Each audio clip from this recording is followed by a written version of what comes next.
La figura de la Defensoría pues, fue creada inicialmente como una figura autorregulatoria creada por la Asociación de Bancos, pero en el año 2003 la ley obligó a todas las entidades vigiladas a crear la figura del defensor. Tal vez sería mejor explicar qué no es el defensor. La palabra defensor, de pronto, cuando los reclamantes acuden a la defensoría, piensan que nosotros somos los abogados que podemos representar o iniciar procesos contra el fondo. No, realmente la figura del defensor está establecida las funciones en la ley. Una es atender las quejas y reclamaciones que tengan los afiliados al fondo que no hayan sido resueltas directamente por el fondo. En ese caso nosotros podemos revisar si las reclamaciones, las inquietudes que tengan los consumidores y emitir unos conceptos que no son obligatorios, toda vez que el fondo no ha adoptado en su reglamento la obligatoriedad de esas funciones, de esos conceptos, perdón. La otra función nuestra es actuar como conciliadores entre el fondo y los consumidores, o sea, si existe algún conflicto, algún reclamo, el consumidor puede solicitar al defensor que actúe como conciliador, donde ahí actuamos como desarrollo de las facultades de la Constitución, artículo 116, como facultades judiciales en cabeza de un particular. También somos voceros de los consumidores, en este caso los afiliados del fondo, ante la Junta Directiva. O sea, si en el desarrollo de nuestras funciones, en el análisis de quejas, encontramos situaciones que consideremos importante poner en consideración de la Junta, así lo hacemos y así lo hemos hecho. Y hay otra cuarta que es retroalimentar a la Junta frente a los elementos que consideremos importantes que deban ser objeto de corrección y también presentar propuestas normativas a las autoridades que tengan por objeto la protección de los consumidores. Esas son las funciones que establece la ley en cabeza del defensor del consumidor.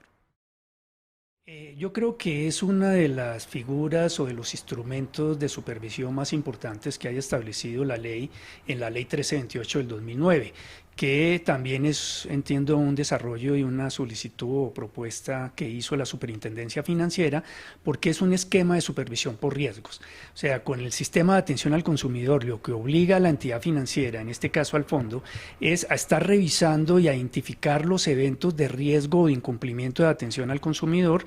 con el propósito de hacer un proceso de mejoramiento de esos procesos, de esas situaciones. Entonces, por ejemplo, si identifica que hay errores en tipo de liquidaciones, fallas en los sistemas de atención oportuna de sus reclamaciones, debe adoptar los controles que le permitan a la entidad superar esas situaciones. Eso es lo que es el sistema de atención al consumidor, que está establecido en la Ley 1328 y en una circular de la Superintendencia, donde define cuáles son los pasos que debe tener la entidad. Nuestra función frente a eso es también estar dando opiniones, sugerencias de mejora al sistema de atención al consumidor, porque creo que esta herramienta es mucho más importante que estar resolviendo quejas, en el sentido de que se van a mejorar situaciones que pueden estar afectando a un grupo colectivo de consumidores. Diría que el fondo ya lo tiene establecido y tiene adoptado su sistema de atención al consumidor. Recientemente hizo unas mejoras atendiendo algunas sugerencias nuestras y de la revisoría, y en mi opinión ya el fondo tiene un sistema de atención al consumidor que responde a los requerimientos de la superintendencia y que ha permitido mejorar muchas de las observaciones o inquietudes que el fondo ha detectado o que nosotros también le hemos transmitido.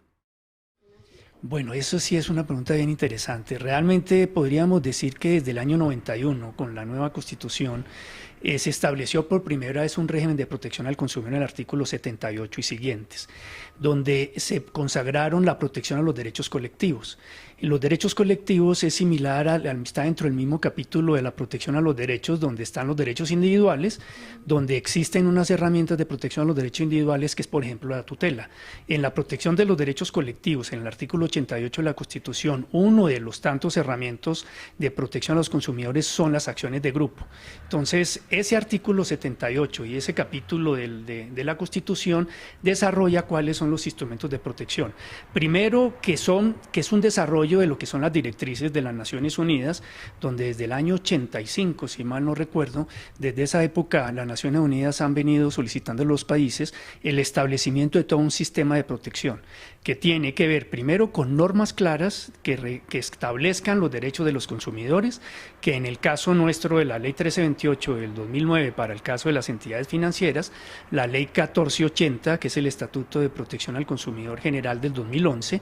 donde establece y desarrolla cada uno de esos principios. Uno es los derechos de los consumidores, como el derecho a la información, las obligaciones que tienen las entidades financieras de adoptar sistemas de atención rápido a sus solicitudes, rápida atención de quejas, el establecer mecanismos de solución rápido de conflictos por parte del Estado. Por ejemplo, en el caso de las entidades financieras, con esta ley 1480 del 2011, a partir de abril de este año,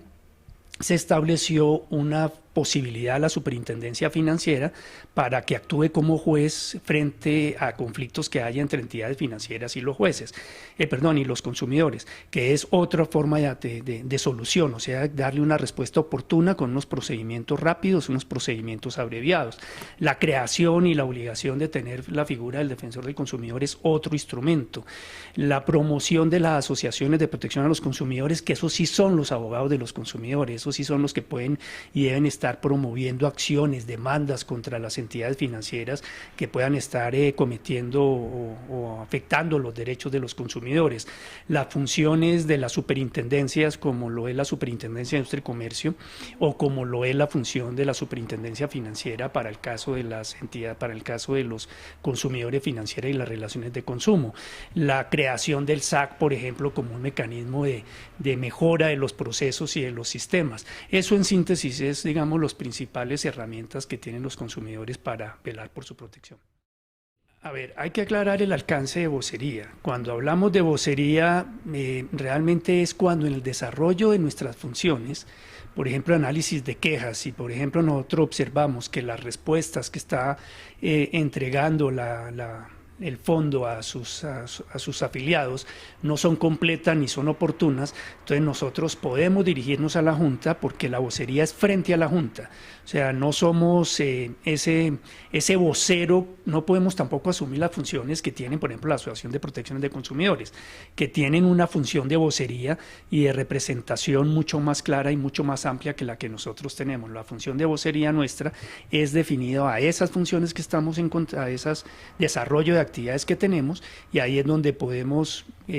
digamos, hablar, como podríamos decir, en nombre de ese grupo, transmitiéndole a la administración y a la Junta esas inquietudes que deben ser incluidas en el SAC para efectos de corrección de las fallas que hayamos nosotros observado. Hace algunos años podríamos decir que el problema más importante que tenía el fondo era que no atendía de manera oportuna y completa las solicitudes de los consumidores financieros. La gran mayoría de las quejas era por eso. Presenté una solicitud al fondo, no me han desembolsado, no me han aprobado, los trámites del abogado no me vencieron y no me dieron tal tema. Entonces ese fue uno de los puntos que ameritó comentarios nuestros a la Junta en los informes y que llevó a que la administración de la organización comenzara a adoptar sistemas internos de mejora, como por ejemplo ampliación de los puntos de atención al consumidor, mejoramiento de procedimientos internos, seguimiento permanente. Nosotros con el fondo ya acordamos unos sistemas de estar mirando si las respuestas están oportunas o no, y podríamos decir que a la fecha, ayer firmé precisamente un certificado, nosotros mensualmente vamos mandando a la administración del fondo de si hemos recibido, si estamos al día, y podríamos decir que esa parte ha sido superada. Hay otros puntos que es el fondo, pues es una de las instituciones que creo que está creciendo con mayor fuerza en el país, con toda su posibilidad de otorgar créditos en un número fuertemente grande, y entonces ahí es donde vemos que la estructura del fondo debe ir creciendo en la misma manera como está creciendo con sus operaciones. Nosotros no somos la administración, no soy la revisoría fiscal, no soy la superintendencia, pero como sí puedo estar observando que ese crecimiento puede afectar el cumplimiento de las normas de protección al consumidor, como la posibilidad de que lo que yo apruebe se desembolse de manera oportuna, lo que hacemos nosotros es presentar esas sugerencias en desarrollo de la función de vocería o retroalimentación.